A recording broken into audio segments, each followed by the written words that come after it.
रंग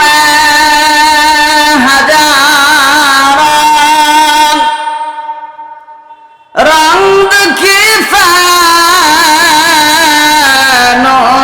थी जिनकी मालूम हजारों रंग की फानोश थी। हुजूर जी আসেন জি, আলোচনা চলছে জি। जिनकी मालूम हजारों रंग की फानोश थी जार उनकी कब्र पर हो और निशा बाकी नहीं, जार उनकी कब्र पर हो और निशा बाकी नहीं। कुजा करून कुजा फिरौन कुजा शुदहमान कुजा शौकत अदशाह कुजा तख्त सुलाइमान। এখন জাহাজ গাড়ি হাওয়া চলক কালেরি বিধান ওগো বিনা কলে হাওয়ায় চলত হযরত সুলাইমান মোরা তো সেই মুসলমান। আলহামদুলিল্লাহ সুম্মা আলহামদুলিল্লাহ। বিল্লাহাবাদ সহিরউদ্দিন হাফিজিয়া মাদ্রাসার উদ্যোগে আয়োজিত ওয়াজ ও দোয়ার মাহফিলের সম্মানিত সভাপতি শেখ মোহাম্মদ ইমতাজউদ্দিন মাস্টার বারাকাল্লাহু তাআলা ফি হায়াতিহি, সকলে বলি আমিন। জবান খুলে বলেন আমিন। আজকে মাহফিল পরিচালনায় আছেন মাওলানা মোহাম্মদ নুরুল ইসলাম সাহেব, অধ্যক্ষ ভগীরথপুর ফাজিল মাদ্রাসা রসরা রাজবাড়ী বারাকাল্লাহু তাআলা ফি হায়াতিহি, সকলে বলি আমিন। ভাইরা আমার, সর্বপ্রথম সেই রব্বে কারিমের দরবারে শুকর গুজার করছি যে রব্বে কারিম এই ফিতনা ফাসাদের জামানায়, কম্পিউটারের যুগে, বিজ্ঞানিকের যুগে আল্লাহ তাআলা সমস্ত ঝামেলা থেকে মুক্ত করে একটি বেহেশতের বাগানে আমাকে কিছু কথা বলার, আপনাদেরকে শোনার তৌফিক দান করছেন, সেই জন্য বলি আলহামদুলিল্লাহ। জবান খুলে বলেন না আলহামদুলিল্লাহ। জবান খুলে এই জন্যই বলার দরকার, কারণ এখন মানুষ শুধু গুনাহ নিয়ে প্রতিযোগিতা করছে, ঠিক কিনা জোরে বলেন? শুধু গুনাহ, চতুর্দিকে গুনাহ শুধু ছড়িয়ে পড়ছে, আর মানুষ প্রতিযোগিতা সহকারে গুনাহ করছে। আল্লাহ তাআলার দয়া এবং মায়া মহব্বত ছাড়া বান্দা গুনাহ ছাড়তে পারে না। কি পারে না? ছাড়তে পারে না। কারণ দয়া এবং মায়া যদি থাকে, ওই বান্দা নামাজ পড়ার সুযোগ পায়। সুযোগ করে দেন কে? দয়া এবং মায়া মহব্বত ভালোবাসা যদি থাকে, আল্লাহ তাআলা ওই বান্দাকে নেকির কাজ করার সুযোগ করে দেয়। কে দেয়? আল্লাহ তাআলা দেয়।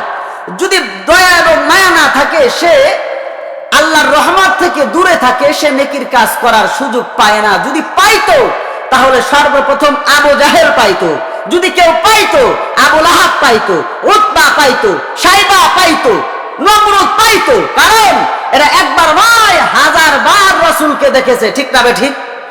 জোরে বলেন ঠিক না ঠিক? 1000 বার রাসূলকে দেখেছে, দেখার পরেও ঈমান নসিব কেন?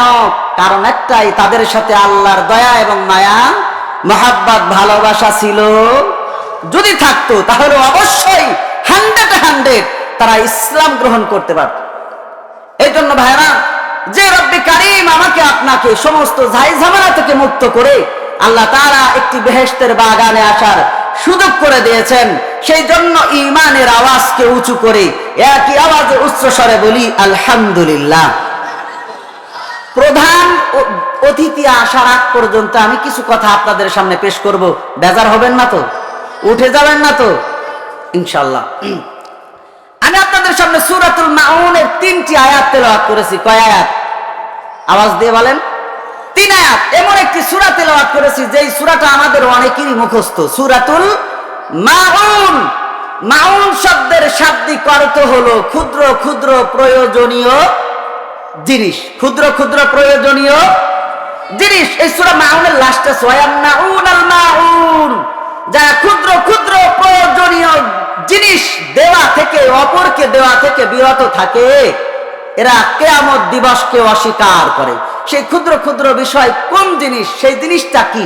মুফাসসিরিনে কিরাম লিখেছেন সেই ক্ষুদ্র ক্ষুদ্র প্রয়োজনীয় জিনিস হলো দা, কুদাল, বটি ইত্যাদি। এই ব্যবহৃত বস্তু যেগুলো আছে এগুলো আমাদের প্রয়োজনীয় ব্যবহৃত বস্তু, ঠিক কিনা জোরে বলেন? অনেক সময় আছে অনেক আল্লাহর বান্দারা কোনো প্রতিবেশী এসে বলে, আব্দুর রহমান তোমার কাছে দা আছে, কোদালটা দাও তো, আমি একটু মাঠে কাজ করব। থাকার পরেও বলে কোদাল তো ভেঙে গেছে, দা তো নষ্ট হয়ে গেছে ইত্যাদি, বলে কি বলে না? আছে না নাই? আল্লাহ এই কথাটাকে রেকর্ড করে দিয়েছেন। ওয়ায়ামনাউনাল মাউন, ব্যবহৃত বস্তুগুলা দেওয়া থেকে যারা বিরত রাখে বা থাকে, এরা কিয়ামত দিবসকে অস্বীকার করে। এই কথাটা এই সূরার শেষে আছে। তো এই সূরার নাম সূরাতুল মাউন। কি নাম? 3টি আয়াত তেলাওয়াত করেছে। আল্লাহ রাব্বুল আলামিন বলেন, বিসমিল্লাহির রহমানির রহিম। আল্লাহু আকবার। আল্লাহ রাব্বুল আলামিন বলেন, আরাআইতাল্লাযী ইউকাযযিবু বিদ্দীন।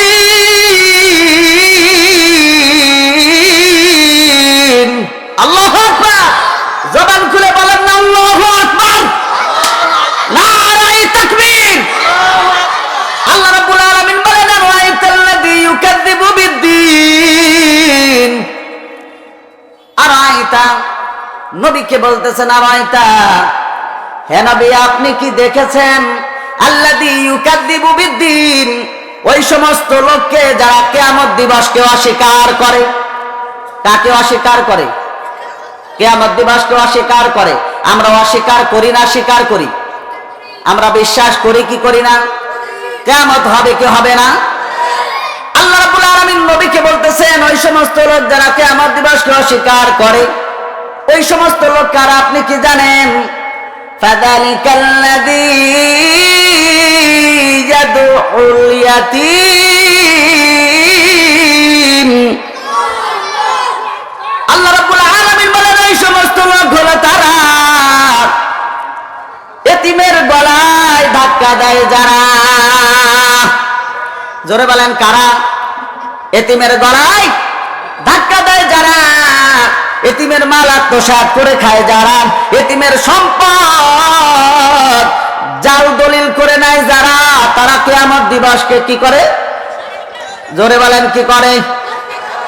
আল্লাহ তাআলা বলতেছে ওই সমস্ত লোকদেরকে কি আপনি দেখেছেন যারা কিয়ামত দিবসকে অস্বীকার করে? কারা? যারা কারা? তারা হলো এতিমের গলায় ধাক্কা দেয় যারা। ওয়ালা ইয়াহুদ্দু আলা তুআমিল মিসকিন, আর কিয়ামত দিবসকে অস্বীকার করে তারা এই এতিমের গলায় ধাক্কা দেয় যারা। এদের খাসলাত হলো আবু জাহেল মার্কা খাসলাত। কার খাসলাত? এটা আবু জাহেলের এই অভ্যাসটা ছিল। কি ছিল বলবো? বলবো বলবো আবু জাহেলের অভ্যাস ছিল, যখন কোন মুমূর্ষ ব্যক্তি, ধনাঢ্য ব্যক্তি মুমূর্ষ অবস্থায় পড়ে থাকতো, এই আবু জাহেল দুষ্ট চরিত্রের অধিকারী, তো বড্ড খারাপ পাপিষ্ট। বিশ্ব নবীকে মক্কা নগরে সবচাইতে যে বেশি কষ্ট দিয়েছে এই পাপিষ্ট আবু জাহেল, ঠিক কিনা জোরে বলেন? এই কপাল পোড়ার চরিত্র ছিল এমন, ধনাঢ্য ব্যক্তি মুমূর্ষ অবস্থায় যখন পড়তো, আবু জাহেল আদবের সাথে ভদ্র চিত্তে তার কাছে গিয়ে বসতো। বসে বলতো যে আপনি তো মারাই যাবেন, আপনার সম্পদগুলো দেখাশোনা করবে কে? আপনার সন্তানগুলা ছোট, তো এই সন্তানগুলা আমার কাছে আমানত রেখে যান, আর আপনার ধন সম্পদগুলা আমার কাছে রেখে যান, আমি দেখাশোনা করব। ওই ব্যক্তি যখন মারা যাইতো, মারা যাওয়ার পরে এতিম সন্তানেরা যখন আবু জাহেলের কাছে যাইতো আশ্রয় নিতে, নিষ্ঠুর পাষাণ পাপিষ্ট কাফের আবু জাহেল সে এতিমকে গলা ধাক্কা দিয়ে বের করে দিত। নাউজুবিল্লাহ বলেন। একদিন এক এতিম শিশু বিশ্ব নবীর কাছে গিয়ে বলে, হে আল্লাহর রাসূল, আবু জাহেলের কাছে আমার কিছু সম্পদ আছে, আবু জাহেল আমাকে দেয় না। বিশ্ব নবী এতিমের কথা শুনে রাসূল সাল্লাল্লাহু আলাইহি ওয়াসাল্লাম কান্না করলেন। ব্যথিত হৃদয় নিয়ে আবু জাহেলের কাছে গেলেন। আবু জাহেলের কাছে গিয়ে বললেন, আবু জাহেল, এই এতিমের সম্পদ নাকি তোমার কাছে আছে, তো এই সম্পদগুলো তাকে বুঝিয়ে দাও। আবু জাহেল সম্পদ দিতে অস্বীকার করলো। নাউজুবিল্লাহ বলেন। অস্বীকার করলো। যখন অস্বীকার করলো, বিশ্বনবী সরওয়ারে দু আলম মুহাম্মদুর রাসূলুল্লাহ সাল্লাল্লাহু আলাইহি ওয়াসাল্লাম আবু জাহেলের কাছে তখন তিনি কিয়ামতের ভয়াবহতা, কিয়ামতের সেই বিস্ময়কর সেই ঘটনা তিনি তার সামনে তুলে ধরলেন। আবু জাহেল, কিয়ামতের সেই ভয়াবহ এমন হবে, অতএব তুমি এই এতিমের সম্পদ বুঝাইয়া দাও। আবু জাহেল কপাল পোড়া হতভাগা কি করলো, সে কিয়ামত দিবসের অস্তিত্বকে অস্বীকার করলো, যে কিয়ামত নাই, কিচ্ছু হবে না। নাউজুবিল্লাহ বলেন। বিশ্বনবী সাল্লাল্লাহু আলাইহি ওয়াসাল্লাম যখন এই কথা বললেন, আবু জাহেল ওই কথা শুনে যখন কিয়ামতকে অস্বীকার করলেন, কিয়ামতের অস্তিত্বকে অস্বীকার করলেন, বিশ্ব নবী ব্যথিত হৃদয় নিয়ে বাড়িতে ফিরে আসলেন। আল্লাহ রাব্বুল আলামিন বিশ্ব নবীর অন্তরের দিকে তাকায়া সূরাতুল মাউনের এই 3টি আয়াত নাজিল করে দিলেন। সুবহানাল্লাহ। আল্লাহ রাব্বুল আলামিন জানা দিলেন, আরাইতা, হে নবী আপনি কি দেখেছেন, আল্লাযী ইউকাযযিবু বিদ্দীন, ওই সমস্ত লোককে যারা কিয়ামত দিবসকে অস্বীকার করে, কিয়ামত দিবসকে অস্বীকার করে যা কারা, ফাযালিকাল্লাযী ইয়াদউল ইয়াতীম, এতিমের গলায় ধাক্কা দেয় যারা। এই জন্য আমরা এতিমের গলায় ধাক্কা দেব না, এতিমকে আদর করব। জোরে বলেন, কি করব? এতিমকে, এতিমের দেখাশোনার দায়িত্ব কার? আমাদের। কার? আমাদের। এতিম এতিম এতিম এতিমের কষ্ট কেউ না বুঝলে বুঝতেন কে? বিশ্বনবী। কে বুঝতেন? জোরে বলেন। বিশ্বনবী বুঝতেন, কারণ তিনি এতিম ছিলেন। পিতার মৃত্যুর 6 মাস আগে,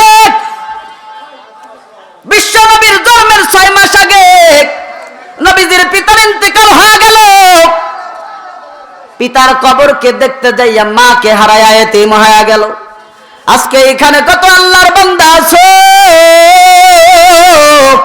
যারা বাড়ি থেকে মাহফিলে আসতো, মায়ের কাছ থেকে বিদায় নিতে পারো নাই, বাবার কাছ থেকে বিদায় নিতে পারো নাই, এমন আল্লাহর বান্দা এই প্যান্ডেলের মধ্যে আছে না নাই? আছে না? আছে। এখন মা বলার সুযোগ আর নাই, বাবা বাবা বলে ডাকার আর সুযোগ নাই। মা যে কত আপন, মা যে কত মহব্বত করে সন্তানকে, সন্তান অতক্ষণ পর্যন্ত বোঝে না যতক্ষণ পর্যন্ত বাবা মা ইন্তেকাল না করে। ঠিক কিনা? জোরে বলেন। যাদের পিতা মাতা আছে, ওই যে মুরব্বীরা বলে দাঁত থাকতে দাঁতের মর্যাদা নাই। ঠিক কিনা? জোরে বলেন। বাবা মা আছে, বাবা মা থাকতেও বাবা মার মর্যাদা দেয় না, এমন কপাল পোড়া হতভাগা যুবক এই বিলনাবাদ আছে না নাই? আছে না? আছে না? আছে না? সুন্দর রমণী পাইয়া মাকে দেখতে পারে না, বাবাকে দেখতে পারে না, স্ত্রীর কথা মতো মাকে পিটায়, বাবাকে পিটায়, এমন ইতিহাস বাংলার জমিনে আছে না নাই? ওই যুবক, তোর পাটা গায়ে দেখ, আমি মৌলবী তোমার পাওটা ধরতে রাজি। ওই মাকে কষ্ট দিবি না। রিজার রব্বি ফি রিজাল ওয়ালিদাইন ওয়া সাখাতুর রব্বি ফি সাখাতিল ওয়ালিদাইন। পিতামাতা যদি খুশি হয়ে যায়, পিতামাতার কারণে আমার মাওলাও খুশি হয়ে যায়। আর যদি আমার পিতামাতা অসন্তুষ্ট হয়ে যায়, আমার আল্লাহ বেজার হয়ে যায়। আর যার প্রতি মা বাবা বেজার হয়ে যায়, ওর দুনিয়াও শান্তি নাই, মরার পরেও শান্তি নাই। ঠিক না বে ঠিক? দেখবেন পিতামাতাকে যারা কষ্ট দেয়, হাজার হাজার কোটি টাকা কামাইলে ওর সংসারে শান্তি আসবে না, আসবে না। ভাইরা আমার, এই মা যাদের নাই, মা কত মহাব্বত করে। কি বলবো, এই মাসের 11 তারিখে মাহফিলে গিয়েছিলাম তালমা।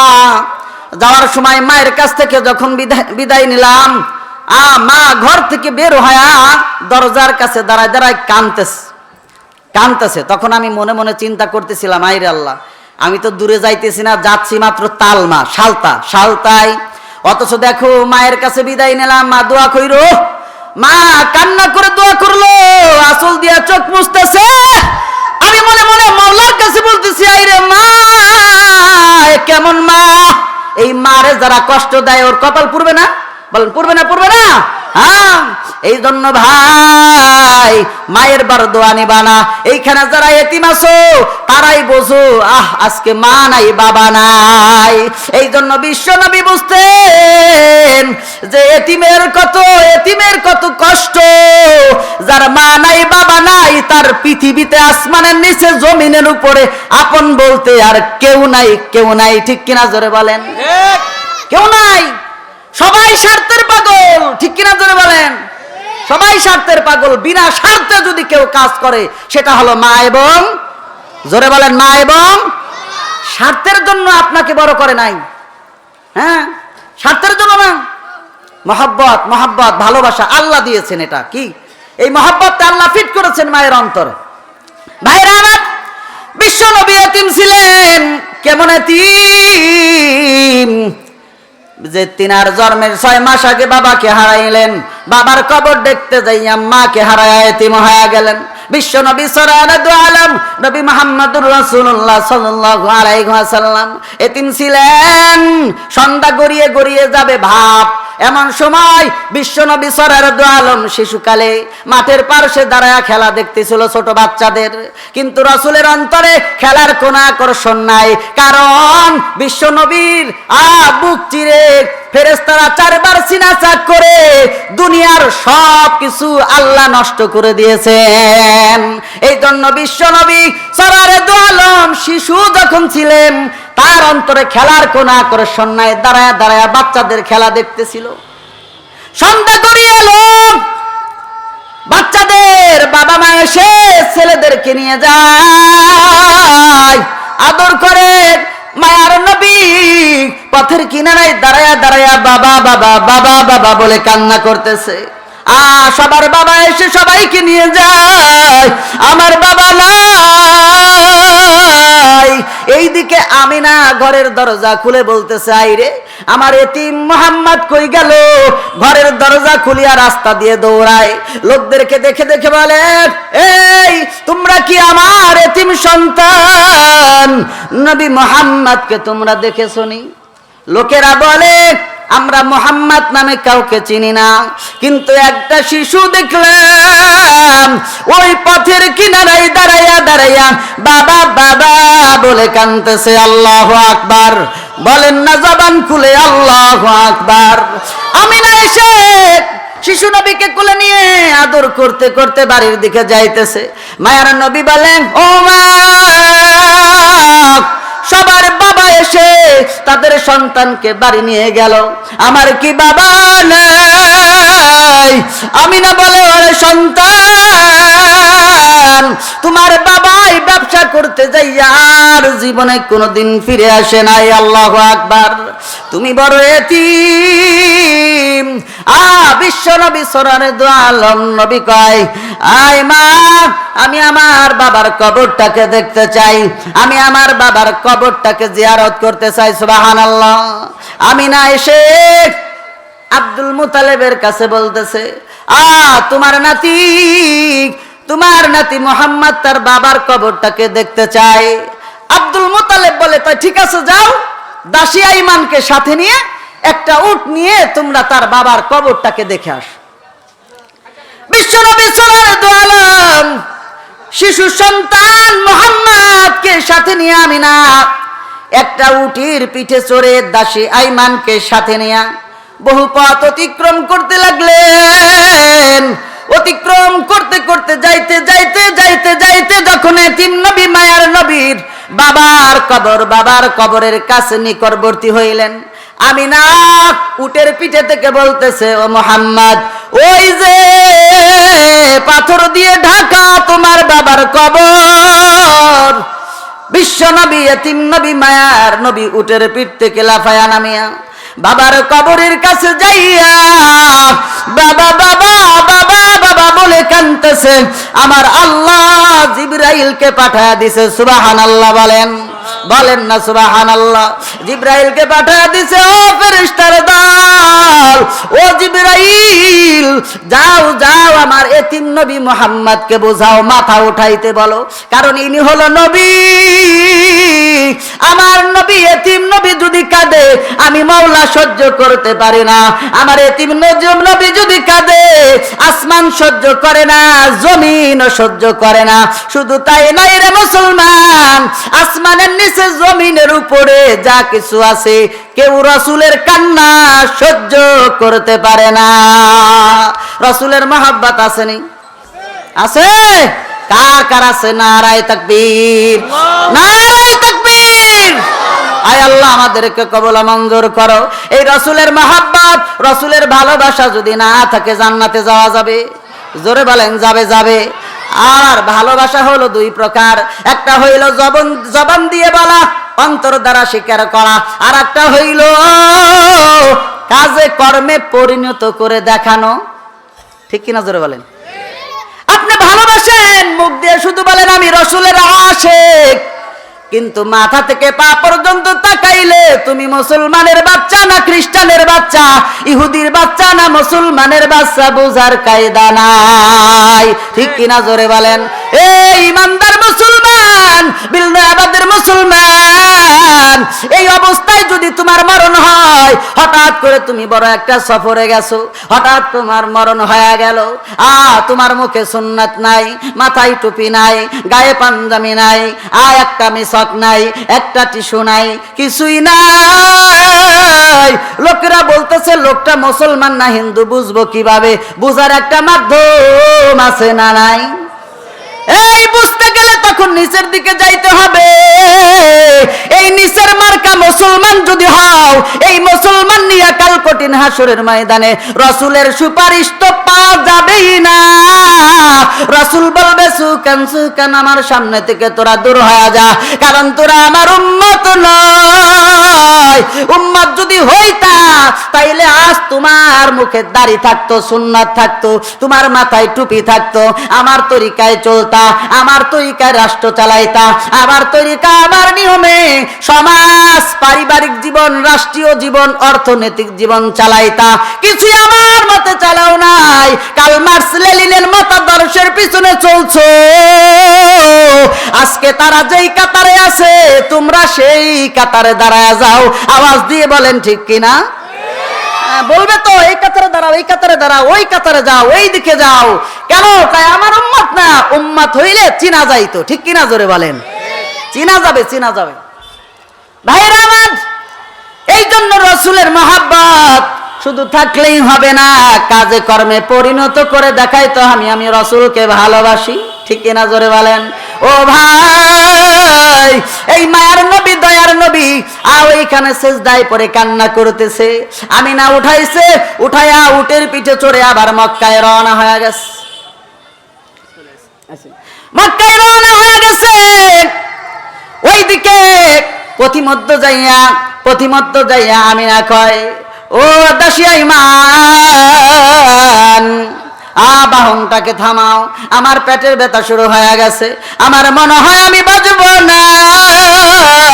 আমার এতিম নবী মুহাম্মদকে আমার বুকে দাও, শেষবারের মতো আমার সন্তানটাকে একবার দেখে যাই।